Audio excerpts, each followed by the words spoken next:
प्रमाणे चंद्र सूर्य राहतील असं दिशादर्शक अशा स्वरूपाचं हे तत्वज्ञान आहे. आणि म्हणून 10 दिवसानंतर जी क्रिया येते तिला दशक्रिया असं संबोधलं जातं. आपल्या खेड्याच्या ग्राम्य भाषेमध्ये अपभ्रंशानं त्याला दशपिंड असं म्हटलं जातं. काही लोक दिसपिंड असं म्हणतात, पण मुख्य शब्द आहे दशपिंड. 10 पिंडाचं दान ज्या दिवशी केलं जातं ते पिंडदानाचा विधी हा अत्यंतिक महत्वाचा राहतो. अलीकडच्या काळामध्ये दुर्दैवानं हिंदू धर्मामध्ये असा एक वर्ग जन्माला आलाय. असा एक वर्ग दुर्दैवानं मी म्हटलो असा जन्माला आलाय की तो जन्माला तर याच धर्मात आलाय, पण या धर्माचं तत्वज्ञान तो मान्य करत नाही. ही दुर्दैवाची गोष्ट आहे महाराज. आपण जसं छातीला हात लावून गर्व से का हो हम हिंदू है म्हणतो ना, मग हिंदूंचं तत्वज्ञान सुद्धा आपण जीवनाच्या अंतापर्यंत शिरोधार्य मानलं पाहिजे. दुर्दैवानं 1.5 इंग्रजी पुस्तकं शिकलेली हिंदूंची मुलं हिंदूंच्या तत्वज्ञानात पुढे आव्हान निर्माण करण्याचं काम करतात. बाबा हे थोतांड नाही, हा गांभीरपणा नाही, हे कोणाच्या पोट भरण्याचा व्यवसाय नाही. तर हिंदू धर्मशास्त्र अत्यंत प्रगल्भतेनं हे तत्वज्ञान आपल्या समोर मांडतंय. का पिंडदान करायचं? तर जोपर्यंत गेलेल्या जीवात्म्याच्या पिंडदानाचा विधी संपन्न होत नाही तोपर्यंत जीवात्म्याच्या परलोक मार्ग गमनाचा आरंभ होत नाही. आणि म्हणून आपल्याकडे असे सहज माणसं ओट्या काट्यावर टपऱ्या टुपऱ्यांवरती तमाखू चोळता चोळता म्हणतात का गेलं म्हणजे मेलं म्हणजे गेलं, मेलं म्हणजे गेलं म्हणणे इतकं सोपं नाही. मरण मृत्यू हा मनुष्याच्या जीवनाचा शेवट नाहीये. हा एखाद्या छोट्याशा बस स्टॉप सारखा छोटासा थांबा आहे. इथून पुढे ही जीवाच्या जीवनामध्ये अनेक प्रकारचा प्रवास त्याला पुढे भविष्यामध्ये करायचा आहे. मृत्यू म्हणजे अंत नाही, मृत्यू म्हणजे जीवनाचा शेवट नाही, तर एक थोडासा अशा स्वरूपाचा तो स्वल्प विराम आहे, अल्प विराम आहे, एक छोटासा बस थांब आहे. पूर्ण विराम नाही दादा, कारण आपण जन्माला आलो मुळात ते प्रवासी म्हणून जन्माला आलो. हा प्रवास आपल्याला एका दिवसाचा करायचा नाही, 4-8 दिवसाचा, महिने 15 दिवसाचा करायचा नाही. तर हा प्रवास आपल्याला असा व्याहतपणाने पुढे करायचा आहे. किती जन्म झाला फेरा नाटाच्या अभंगात, गणित नाही जी दातारा, पडिलो आवर्ती भोवरा वळसा थोर माया जाळी. असा आपल्याला प्रवास करायचा आहे. आपण प्रवासी आहोत. जन्माला आलो मातेच्या गर्भगृहामधून आपल्या प्रवासाचा आरंभ गर्भाधान संस्काराच्या माध्यमातून झाला. आईनं त्यागानं योगदानानं या जगामध्ये आपल्याला जन्माला घातलं. अगोदर गर्भावस्थेपासून आपला प्रवास सुरू होतोय. आणि हा प्रवास करत असताना आपल्याला विचार करायचा आहे.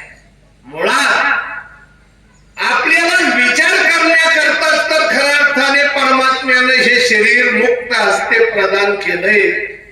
कुत्र्या डुकरासारखा संसाराची ओझी गाढवासारखं वाहण्याकरताच हे शरीर दिलं नाही, तर हे शरीर आपल्याला विचार करण्यासाठी दिलेलं आहे. श्रुती असं गोड सांगते की सदा विचार येत तस्मा.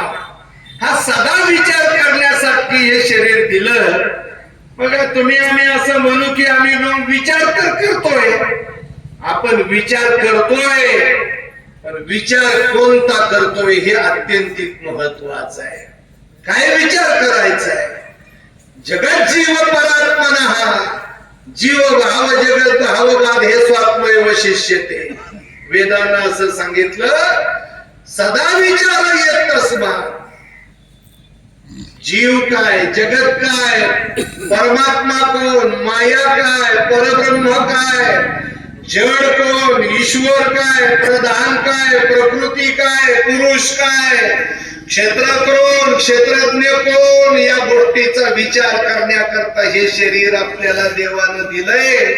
आहे मी हा कोण, करावा विचार. हा विचार करण्याकरता हे शरीर दिले. मी कोण आहे ऐका. अमुक अमुक नातेवाईकांनी ठेवलेल्या नावाचा म्हणजे मी अशी आपली ओळख नाही. अमुक अमुक जिल्ह्यातलं म्हणजे मी ही खरी आपली ओळख नाही. अमुक अमुक तालुक्यातला, अमुक अमुक गावातला, अमुक अमुक गल्लीतल्या, अमुक अमुक नंबरच्या घरातला मी अशी आपली ओळख नाही. तर ही ओळख आपली आहे मी वासुदेव तत्वता. ही ओळख हा विचार करण्याकरता खऱ्या अर्थाने हे शरीर भगवंताने आपल्याला प्रदान केलं. आणि तोच विचार कसा करावा याचा दिग्दर्शनाचा भाग संतांनी आपल्या ज्ञानामध्ये टाकला. बोधले महाराज असं म्हणतात, आलासी कोठोनिया बोल ना, जासी कवल्या रे ठाया. तो आला कोठून याचा विचार करण्याकरता हे शरीर दिलंय. कवल्या ठाया जासी हे विचार करण्याकरता हे शरीर दिलंय. घरदार तुझे नाही अवघी लटकी माया. ज्याचा जन्म जन्मांतरामध्ये आपण अभिनिवेश धारण केला. हे घर आपलं नाही, हे दार आपलं नाही, हे शरीर आपलं नाही. हे विचार करण्याकरता हे शरीर भगवंताने आपल्याला दिलंय. आपलं मूळ स्वरूप आहे आत्मस्वरूप. आणि हे आपलं जे आत्मस्वरूप आहे त्या आत्मस्वरूपाचा कल्पत्रयी सुद्धा नाश होऊ शकत नाही. ज्ञानोबारायची प्रसिद्ध ओवी रोहिदास महाराज, आपुले जे साचे ते कल्पांतीही न वचे, हे जाणवणी गताचे न शोचिजो. जे आपलं आहे ते कधीही नाश पावत नाही. आणि जे नाश पावताना आम्ही पाहतोय ते आपलं कधी झालं नाही, आपलं कधी होणार नाही आणि आपलं कधी असू शकत नाही. जे आपलं आहे त्याचा कोणी ठरवलं तरी कोणालाही नाश करता येत नाही. आणि म्हणून नासणाऱ्या गोष्टीच्या विषयी शहाण्या माणसानं खेद करणं गैर गोष्ट आहे. अर्जुनाला दुसऱ्या अध्यायामध्ये गीता शास्त्राचा आरंभ करत असताना भगवंतानं हरदेव महाराज असा उपदेश केला, अर्जुना अरे राजा स्वतःला पंडित म्हणून घेतोस तू, फार तत्वज्ञानाच्या गप्पा मारतो तू. ऐका जरा माझ्याकडे पहा. तत्वज्ञानाच्या गप्पा मारणं वेगळं आणि अनुभूती असणं वेगळं. अर्जुना पंडितपणाला साजेसे असे उद्गार कधी दिसत नाही म्हणून मला वाईट वाटतं बाबा अर्जुना. देवाने सांग अर्जुनाने विचारलं का वाईट वाटतं. ते म्हटले जो स्वतःला पंडित समजतो, बोलू नका, तर पंडिताच्या व्याख्या ज्याने त्याने आपापल्या सोयीच्या केल्या. ऐका, पंडित शब्दाच्या व्याख्या ज्याने त्याने आपल्या सोयीच्या केल्या. फार अस्खलित शास्त्राचं व्याख्यान करतो त्याला काही लोक पंडित म्हणतात. पण पंडित शब्दाची व्याख्या वेदानं अशी हरदेव महाराज गोड केली की पंडित कोणाला म्हणायचं, पंडानाम आत्मविषया बुद्धीस पंडित. ज्याची आत्मविषय बुद्धी सदैव जागृत राहते त्याला पंडित असं म्हटलं जातं. अर्जुना पंडिताची व्याख्या अशी, अशोचानव शोचस्पम प्रज्ञावादांश्च भाससे गतासोन गतासोश्च नानुशोचन्ति पंडितः. पंडित कोणाला म्हणायचा.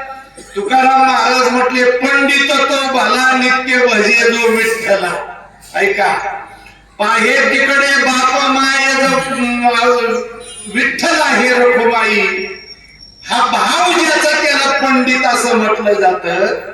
आणि अर्जुनाला व्याख्या भगवान सांगतात, जो स्वतःला पंडित म्हणून घेतो तो असलेल्या बद्दल आणि नसलेल्या बद्दल कधी खेद करत नाही, त्याला पंडित असं म्हटलं जातं.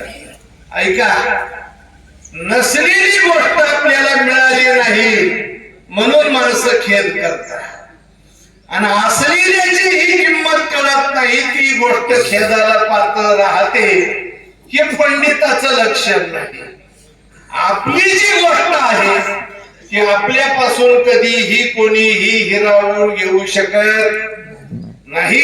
तुकोबारायचा अभंग सांगतो, सर्वात्मक पण माझे हिरोनी येतो कोण, माझा जो सर्वात्म भाव आहे तो कोणीही हिरवून घेऊ शकत नाही. आपुले जे साचे ते कल्पांती नवचे, हे जाणोनी गताचे न शोचितो, गेलेल्याबद्दल तो खेद करत नाही, आणि गेलेल्याबद्दल जो खेद करतो तो पंडित म्हणण्यास योग्य नाही. ऐका, पंडित म्हणण्यास तो योग्य नाही. पंडित गेलेल्या वस्तूबद्दल कधीही शोक संविग्न होऊ शकत नाही. रामायणामध्ये एक गोड अशा स्वरूपाचा प्रसंग आलाय.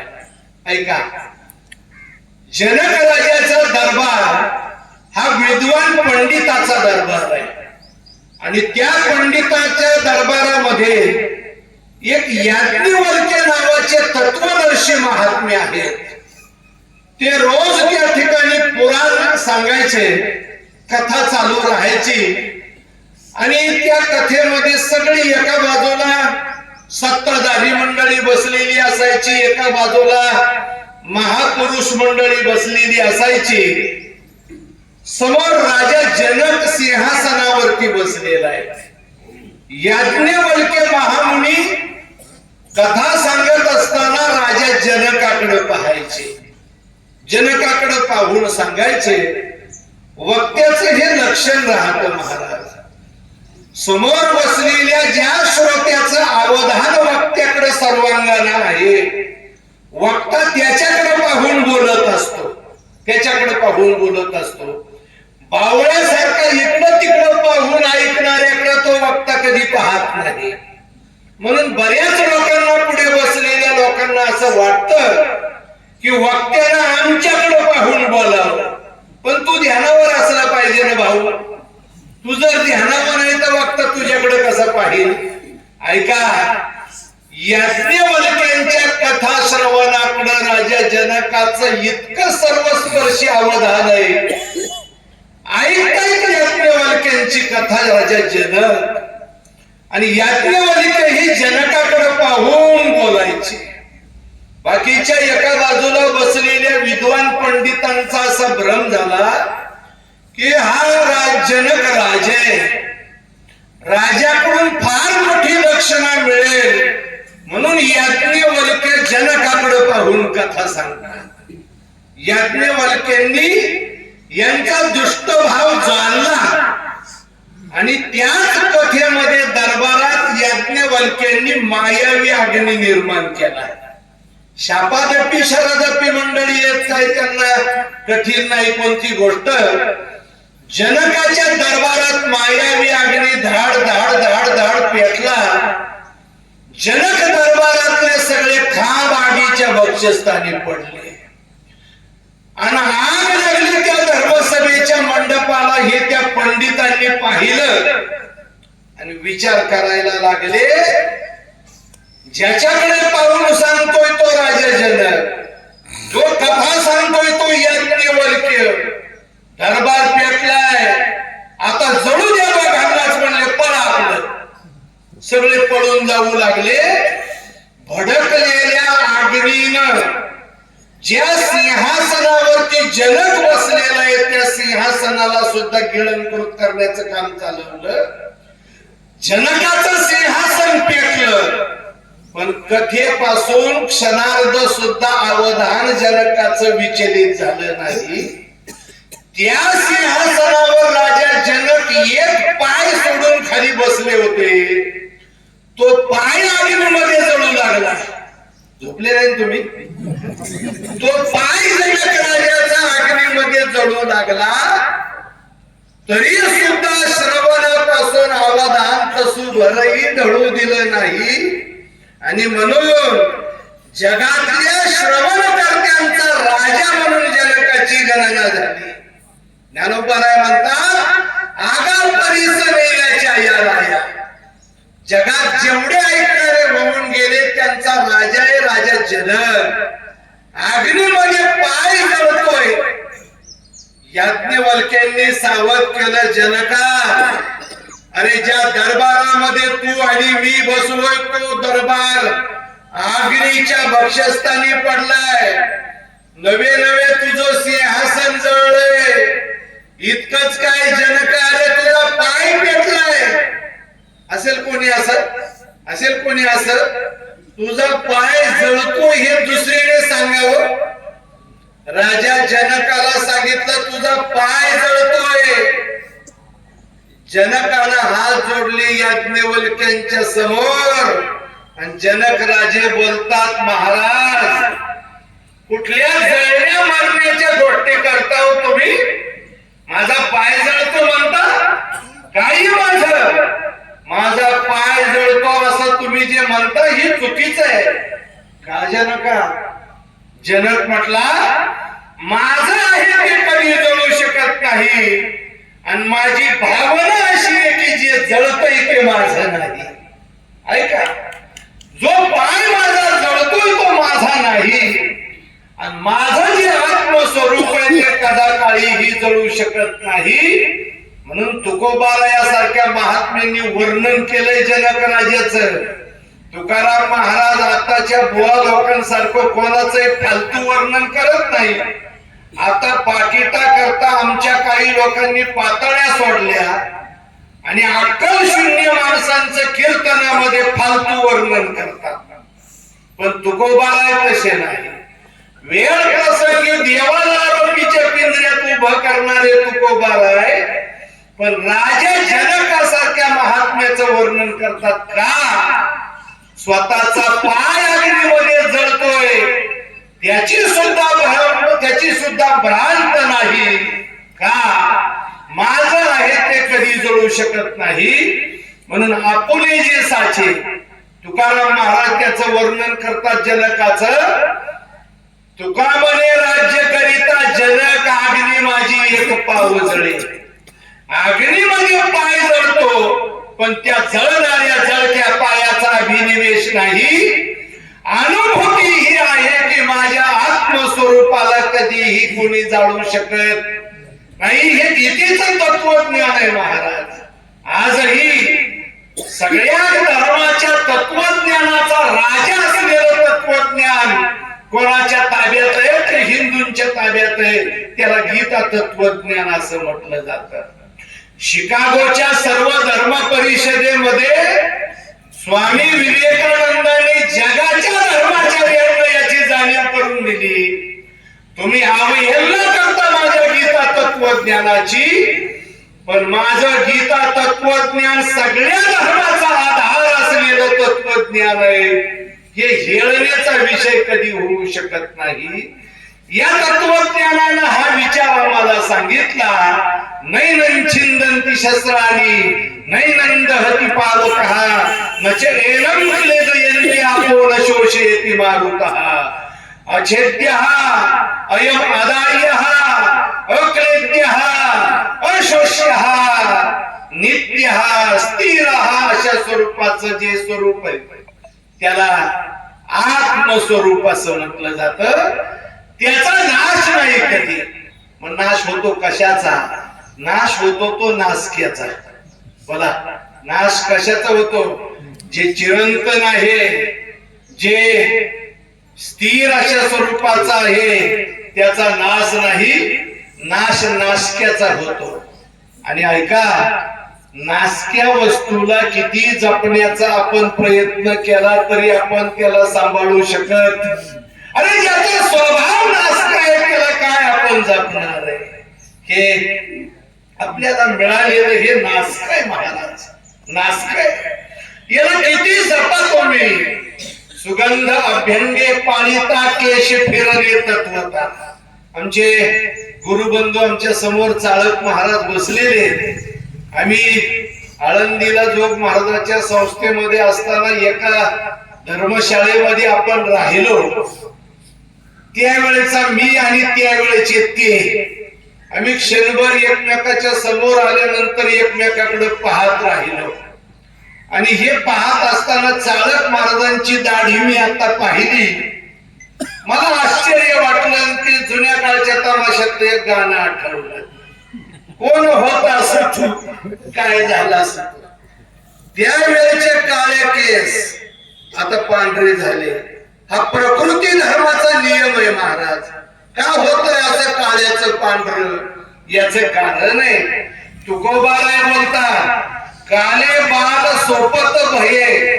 रोहिदास महाराज बरोबर ना, हिंदुस्थानी प्रकरणातला अभंग आहे. काले बाल सोपत भये खबर पकरो तू का कहे. ज्या केसांचे लाड पुरवत असताना आपण अभ्यंग केलं, सुगंधी केलं, ज्या केसाला लावली ती केस सुद्धा बेईमान होता. का तर ते नासकाय, त्याचा स्वभाव नासकाय. त्याला किती जपण्याचा प्रयत्न करा. काही लोकांना गालावर आलेल्या वयोमान परत्वे पडलेल्या सुरकुत्या सहन होत नाही. आरशात पाहता पाहू नये या मताचा मी नाही, पण किती चांगला असावा. येता जाता कपाटाच्या आरशासमोर उभा राहतो, तोंडाचे व्यायाम करतो, कसा मी दिसतो हे पाहतो. ऐका, आमचे गुरुजी असं गोड सांगायचे. आमच्या संस्थेमध्ये, जुन्या संस्थेत प्रवेश करत असताना एक आरसा होता. चाळक महाराज, हरदे महाराज होता ना, आणि त्या आरशावरती लिहिलेलं होतं खाली की मी कसा दिसतो. ऐका, आपल्याला आपलं स्वरूप पाहायचं असेल तर अंतरात्म्याच्या आदर्शामध्ये, आरशामध्ये आपण पाहिलं पाहिजे. आणि म्हणून ऐका दादा, आरशात पाहतात माणसां थोडीशी सुरकुती गालावर आली तर त्याला 8 दिवस जेवण गोड लागत नाही. सुरकुत्या घालवण्याच्या प्रसाधनं वापरतो, फेअर अँड लवली वापरतो, विकोटर मरीक लावतो, बदल त्याला मान्य नाही असंच आपल्याला वाटतं. पण एक ऐका, बदल हा प्रकृतीचा नियम आहे. स्थित्यंतर हा सृष्टीचा अशा स्वरूपाचा नियम आहे दादा. प्रत्येकाच्या जीवनामध्ये या नासक्या शरीराला स्थित्यंतरांमधून प्रवाहित व्हावं लागतंय. जे नाचते ते नाचल्याशिवाय राहत नाही. तसं हे शरीर आहे. कोणाचं आहे हे महत्वाचं नाही, कोणाचं असलेलं कसं शरीर आहे हे महत्वाचं नाही. महत्वाचं हे आहे की हे एक दिवस नाचणं, हे जाणार नाही. तुकोबारायचं प्रमाण आहे ना, देह जाईल जाईल. 5वी बारशाचे मौतीचे भजने ऐका. चुकीचं पाठांतर आहे, चुकीचं म्हणतात. काय म्हणतात? या काळूबाई दाखवा असं प्रमाण. आम्ही कीर्तन प्रवचन करायचं सोडून देऊ. चॅलेंज आहे आपलं. गाथा उचकायचा नाही, कधी नीटपणानं, परंपरेनं, संप्रदाय शुद्ध पद्धतीनं पाठ करायचं नाही. जे काम पटत आहे तेच पुढे मांडायचं. काळोबा नाही. या बरोबर आहे ना उदास महाराज? कारेनु मजसी दगडा यासी काळ खाईल. देह जाईल जाईल, शरीर जाणार आहे. शरीर आटे, संपत्ती आटे, सगळं आटणार अशा स्वरूपाचं आहे. न आटणार तत्व जर कोणतं असेल तर ते आत्मतत्व आहे. आणि म्हणून नासक्या शरीराचा अभिनिवेश शहाणी माणसं ज्यादा धरत नाहीत, ते विचार करतात. हे मुळात असं तत्व आहे, याची कधी सिद्धी होऊ शकत नाही. आणि मग सत्तत्व जे आहे ते परमतत्व, त्याचा कधी या जगातनं अभाव होऊ शकत नाही. ऐका, नासतो विद्यते भावहा. असत वस्तूची कधी सिद्धी होऊ शकत नाही आणि सद्वस्तूचा जगातनं कधीही अभाव होऊ शकत नाही. मग तुम्ही म्हणणार मरतय त्याचं नाव काय? मरतोय त्याला शरीर असं म्हटलं जातं. आत्मतत्व मरत नाही. न जायते, इकडे पहा, न म्रियते, अयम अजः अयम शाश्वतः अयम पुराणः शरीरे हन्यमाने अपिन्न हन्यते. शरीराचा नाश झाला तरी त्याचा नाश कधी होऊ शकत नाही. मग काही माणसं म्हटले बाबा ते आत्मतत्व जात आहे कुठं? तर जसं माणूस राहतो बर का, माणसाचे छंद फंद वेगळे वेगळे राहतात. तुकोबारायचं प्रमाण आहे, बहुता छंदाचे बहु असे जन नाही वाटून मन तयासवे. लोकांचे फार छंद आहेत रोहिदास महाराज. आपल्यासारख्यानं काय त्याचा विचार करावा? लोकांचे काय काय छंद आहेत हे सांगण्याचा छंद मलाही नाही. आणि म्हणून ऐका, आपुल्याचा छंद जेथे जेथे घेतीस फुंदी. अनेक प्रकारचे छंद राहतात. तसं काही लोकांना कपडे बदलण्याचा छंद राहतो. कपडे बदलण्याचा, दिवसातून 4-4 वेळा कपडे बदलण्याचा छंद राहतो. कपडे बदलणाऱ्या जे बदलण्याचा छंद असलेल्यांनी विचार करा. कपडे बदलण्यापेक्षा विचार बदलण्याचा विचार जर कोणी केला तर अत्यानंदाची गोष्ट आहे. अरे या बाहेरच्या खोडी दिवसातून 56 वेळा बदलता येतील, पण अंतरात्म्याची विचारशक्ती बदलण्याची खऱ्या अर्थाने ताकद असली पाहिजे. विचार बदला जग बदलेल महाराज. कपडे बदलत राहिलो आम्ही, लोकाचार सांभाळत राहिलो आम्ही, लोकांना मी कसा दिसावा याचा विचार करत राहिलो आम्ही. एक ऐका, एक अत्यंत महत्वाचं वाक्य. लोक मळका म्हणू द्या, लोक फाटका म्हणू द्या, लोक काय म्हणतील हे त्यांच्यावर सोपवा. आपल्या जगात सगळ्यात मोठा रोग जर कोणता असेल तर ऐका, बारकाईने ऐका, मला 5 मिनिटात संपवायचंय. सगळ्यात मोठा रोग कोणता? कोणी म्हणेल डायबिटीस, कोणी म्हणेल पॅरालिसिस, कोणी काय म्हणेल, कोणी काय म्हणेल, कोणी काय म्हणेल. पण सगळ्यात मोठा रोग जर कोणता असेल, सबसे बुरा रोग क्या कहेंगे लोक. ऐका, लोक काय म्हणतील याच्यासारखा भयानक रोग जगात कोणता नाही. या रोगाच्या आहारी तुम्ही आम्ही पडू नये. लोक काय म्हणतील त्यांना म्हणू दे, त्यांच्यावर स्वत्वा. तुम्ही काय असायचं हे तुम्ही ठरवलं पाहिजे. लोकांनी कोणाला सोडलंय आजपर्यंत? लोकांच्या समोरून देव सुटला नाही, लोकांनी साधू संत सोडले नाही, लोकांनी समाज सुधारक सोडले नाही. लोक काय म्हणतील याचा विचार करत बसलो तर आपल्याला पुढचा प्रवास करणं शक्य नाही महाराज. ज्याला स्वतःच्या उत्थानाचा विचार करायचा आहे, ज्याला समाजाच्या उत्थानाचा विचार करायचा आहे आणि हे करून तो प्रवास करायचा आहे, निघालाय तो. वेळेच्या आत त्याला मुक्कामाला जर पोहोचायचं असेल तर साकुरून निघाल्याच्या नंतर मांडव्याला येता येता त्याला अनेक वस्त्यावरती अनेक कुत्री त्याच्यावर तुटून पडतील, भुंकतील. भुंकणाऱ्या प्रत्येक कुत्र्याला जर तो दगड मारत वेळ घालू लागला तर तो निश्चित वेळेमध्ये कधी मुक्कामाला पोहोचू शकत. तुकोबारायचं प्रमाण आहे रोहिदास महाराज. भुंकणाऱ्यांना दगड मारू नका, भुंकतील ती द्यावे भुंको, आपण नये त्यांचे शिको. आपला वेळ आपण बर्बाद करू नये. लोकांना काय म्हणायचंय त्यांनी त्यांचं ठरवावं. आपल्याबद्दल काय लोकांना मत व्यक्त करायचंय करू द्या. त्यांच्या छंदामध्ये आपण अडकू नये. लोकांना कपडे बदलण्याचा छंद असतो काय काय लोकांना. ऐका, सकाळी नाश्त्याला एक वेगळा ड्रेस, दुपारच्या जेवणाला दुसरा, तिसरा पारच्या नाश्त्याला तिसरा, संध्याकाळचा वेगळा. कपडे बदलण्याचे छंद काय किती असावं. या देशाच्या एका माजी गृहमंत्र्यांनी कपडे बदलण्याच्या छंदापायी गृहमंत्री पद घालून बसला गडी. एवढा कपडे बदलण्याचा छंद असावा का? त्याला विचारलं का बाबा इतका छंद? तो म्हटला तेच तेच कपडे घालून घालून उभं घाला ना महाराज, कंटाळा येतो ना, तेच तेच तेच कपडे किती दिवस घालायचे? मग थोडा विचार करा, जरा अंतर्दृष्टीने विचार करा. आपल्यासारख्या योग्यता नसलेल्या माणसाला त्याच त्याच कपड्याचा उभग येतो, कंटाळा येतो. या असलेल्या आत्म्यानं किती दिवस जीर्ण शरीराच्या आश्रयाने राहावं? तो सुद्धा शरीर बदलतो.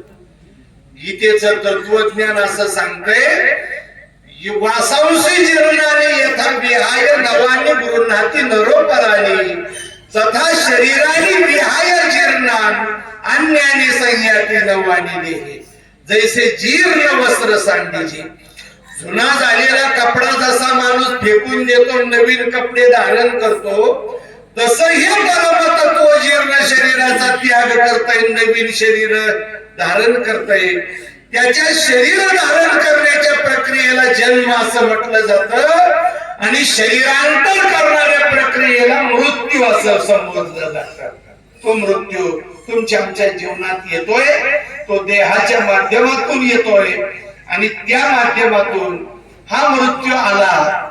ऐका, आपल्याला हे जाणार शरीर आहे.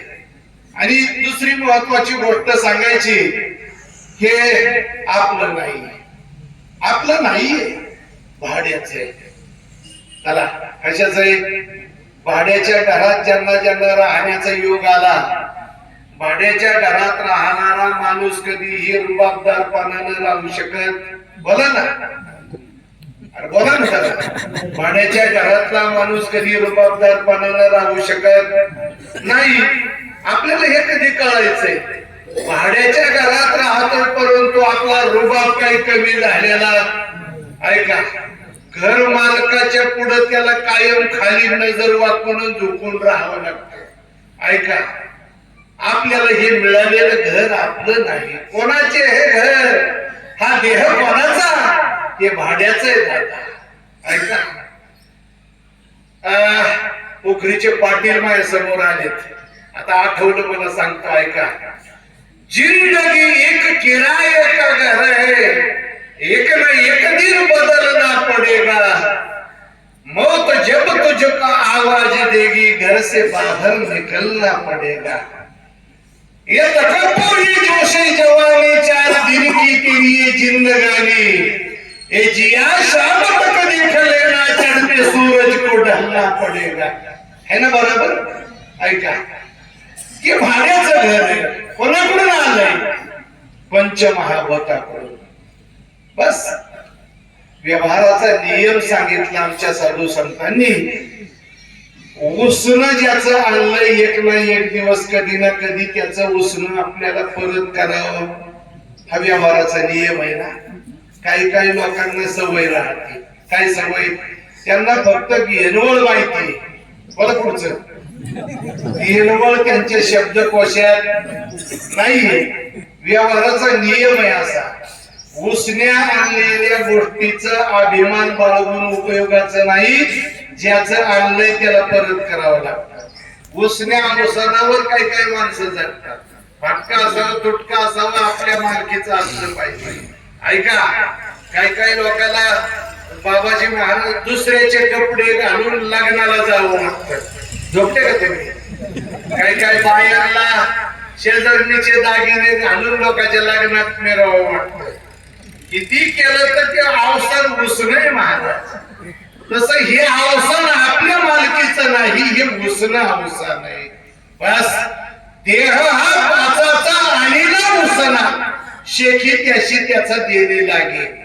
12व्या अध्यायात ओवी, आगात जायचे जैसे देणे, अंगावरी आहाच वाले, तैसे देह धरणे उदास जयाचे. उदास वृत्तीनं तो महात्मा राहतो, त्याला माहितीये हे उसणं अवसान आहे, माझं नाही. का? हे नासणार आहे म्हणून नासण्याचा अभिनिवेश धरत नाही. याच्या विषयी त्यांच्या ठिकाणी अस्तित्व बुद्धी राहत नाही.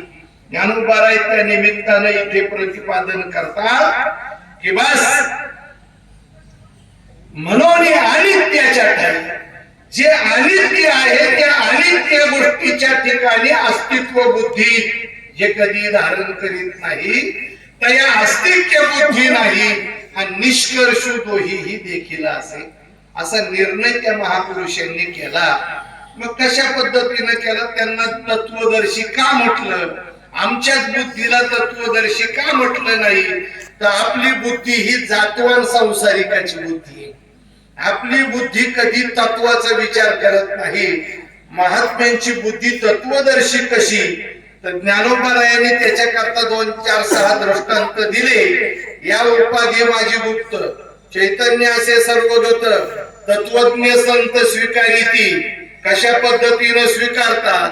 भूस बीज एकवट उपनिता राहे घनवट तेथ उडे ते फलफट जाणवाले. बीजाचा भूसाचा निवाडा करणारी जी बुद्धी आहे ती महात्म्याची बुद्धी आहे. बस ती त्याग आणि स्वीकाराची प्रक्रिया राबवणारी बुद्धी आहे. उपन्याच्या प्रक्रियेमध्ये भूसाचा त्याग आणि बीजाचा स्वीकार आहे. सलिली पै जैसे एक होऊन मिनली असे निवडून राज हौसे वेगळे कीजे. दुधात पाणी पाण्यात दूध काय म्हणायचं ते म्हणा, पण दुधा पाण्याच्या मिश्रणाचं भांड राजहंस पक्षाच्या पुढे ठेवलं. त्या राजहंसानं त्या भांड्यामध्ये रोहिदास महाराज चोची बुडवली. बस चोची बुडवली की चोची बुडवल्यानंतर प्रक्रिया लगेच चालू होते. सगळे सार दुधाचं ग्रहण तो स्वीकार करतो राजहंस आणि आसार पाण्याचा त्याग करतो. बस क्षीरारेला पारखी हा विवेक त्यांच्या ठिकाणी राहतो. बस आणि हा विचार ज्यांच्या ठिकाणी आहे त्यांना तत्वदर्शी असं म्हटलं जातं. सलिली पै जैसे एक होणी मिळाले असे निवडून राजहंसे वेगळे कीजे. नातरी जाण्याचे आईने करिता दधी कडसनी मग नवनीत निर्वाणी दिसे जैसे. हा विचार जे करतात ते तत्वदर्शी महात्मे असतात आणि म्हणून हा विचार आपण करावा. आपला उपक्रम झाला होता विचारापासून आणि उपसंवाद होतोय विचारात. ऐका, अलीकडच्या काळामध्ये उपक्रम उपसंहाराचा विचारच लोकांच्या ठिकाणी राहिला नाही. ही संप्रदाय शुद्ध कीर्तन प्रवचनाची परंपरा आमच्या जोग महाराजाच्या संस्थेतली. इतर बाजार बुणग्यांना या परंपरेची काय अक्कल असणार आहे? महाराष्ट्रातला वारकरी संप्रदाय हा विशुद्ध परंपरेचा संप्रदाय आहे. हा बाजारू लोकांचा संप्रदाय नाही. आपला उपक्रम विचारांना उपसंहार विचारात होतोय. हा विचार आपल्याला करायचा आहे आणि म्हणून हा विचार करायचा आहे तो नासक्याचा नाही, विनाशी स्वरूपाचा नाही, तर अविनाशी अशा स्वरूपाचा विचार परमतत्वाचा आपल्याला करायचा आहे. आपल्याला हे सोडून दिगंताच्या प्रवासाला ही खोड सोडून निघायचंय, एकट्याला जायचंय. प्रत्येकाला आत्मोद्धाराचा विचार मरेपर्यंत केला पाहिजे. असा विचार आतापासून करणाऱ्याला अनागत विधाता सत्पुरुष असं म्हटलं जातं. तो असा विचार करतो, दादा मला जायचंय. ज्यावेळेस हा शरीर हे देह पडेल त्यावेळेस सगळी लोक जाळायला येतील. निसर्गाचा नियम आहे बाबाजी महाराज, यहा जलाने वाले लाखो है मगर जलने वाला एक है. एकट्याला जाळावं लागेल, एकट्याला जावं लागेल. किती कार्यकर्त्याच्या टोळक्यात आता जिवंतपणे राहिला तर जाळावं एकट्याला लागेल. जाळायला लोक टपून बसलेली आहेत. ऐका, लक्षात ठेवण्यासारखे संतांचे विचार आहेत. अंतकाळी मी परदेशी ऐसे जानोनी मानसी मनोनी ऋषिकेशी शरण तुझालो अंतकाळी मी परदेशी. आणि म्हणून आपल्या प्रत्येकाच्या आयुष्यामध्ये या प्रवचनादिकांच्या माध्यमातून हा विचार स्फुरावा. आपला शेवट गोड करण्याच्या करिता आपली सद्बुद्धी संतांच्या बुद्धीप्रमाणे जागृत राहावी.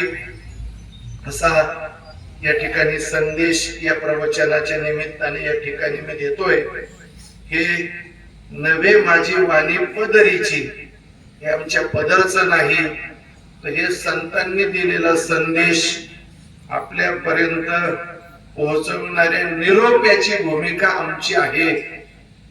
आणि म्हणून त्या निरोपावर हुकूम आपल्या जीवनाचा प्रवास आपण खऱ्या अर्थाने करावा अशी प्रार्थना या निमित्ताने करतो.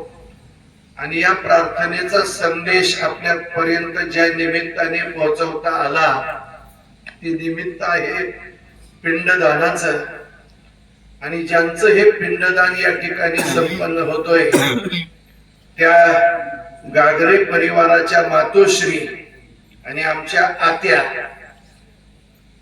कैलासवासी गंगा भागीरथी मथुराबाई बापूजी गागरे एक कृतकृत्य आणि एक कृतार्थ सार्थक अशा स्वरूपाचं आयुष्य जगलेली माता माऊली जवळजवळ वयाच्या 100ला स्पर्श करणार हे या गागरे परिवारातलं एक विभूतिमत्व.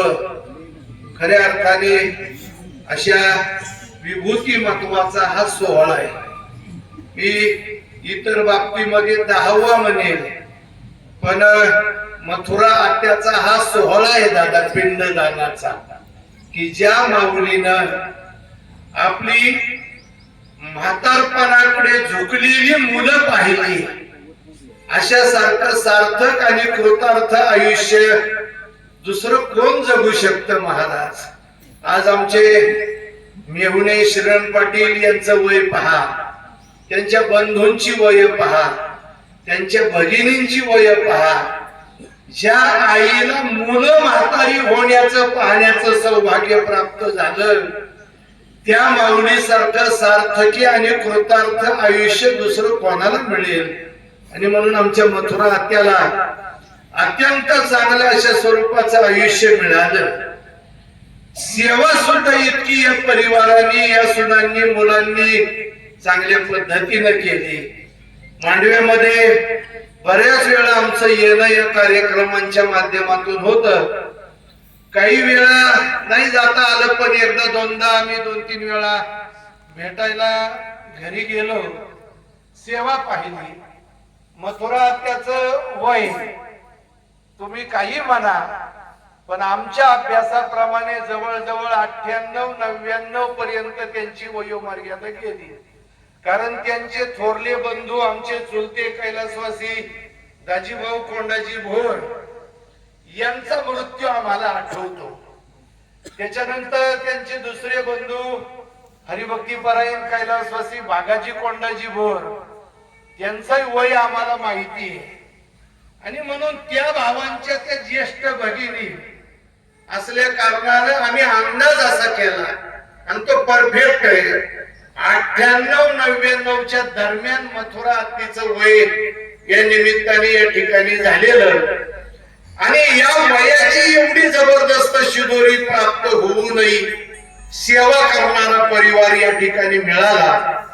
त्यांचे सुपुत्र या मांडवे गावच्या राजकीय सामाजिक धार्मिक क्षेत्रामध्ये मौलिक स्वरूपांचं ज्यांचं योगदान आहे, आणि या गावचे कामगार पोलीस पाटील अशा प्रकारची भूमिका जबरदस्त अशा स्वरूपाने जी निभावतात ते आमचे मेवणे श्रीयुत श्रीरंग बापूजी गागरे, त्याचप्रमाणे दुसरे चिरंजीव आमचे मेवणे बाजीराव बापूजी गागरे, संपत बापूजी गागरे, आजीच्या हत्तीच्या सर्व या ठिकाणी मुली गंगा भागीरथी सकुबाई भीमाजी बिचारे, त्याचप्रमाणे सुमन गबाजी आगरे, गंगा भागीरथी सिंधुबाई तुकाराम आवटी, आजी आत्तीचे पुतणे बाळासाहेब केशव गागरे, त्याचप्रमाणे दुसरे त्यांच्या पुतण्या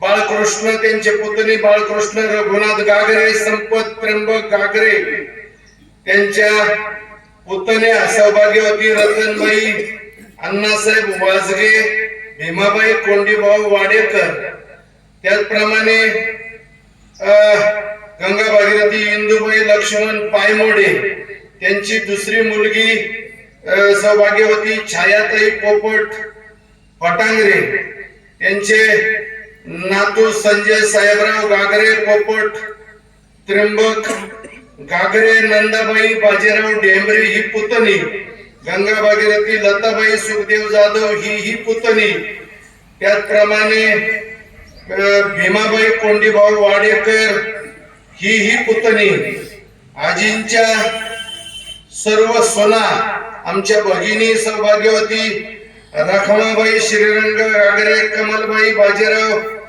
गागरे, त्याचप्रमाणे सौभाग्यवती मंदाताई व बेबीताई संपत गागरे, गंगा भागीरथी सीताबाई साहेबराव गागरे, सर्व मुलं सोना नातवंडा पुतणे पुतण्या असा भव्य अशा स्वरूपाचा गोकुळासारखा परिवार टाकून त्या या इहलोकाची यात्रा त्यांनी आवरली.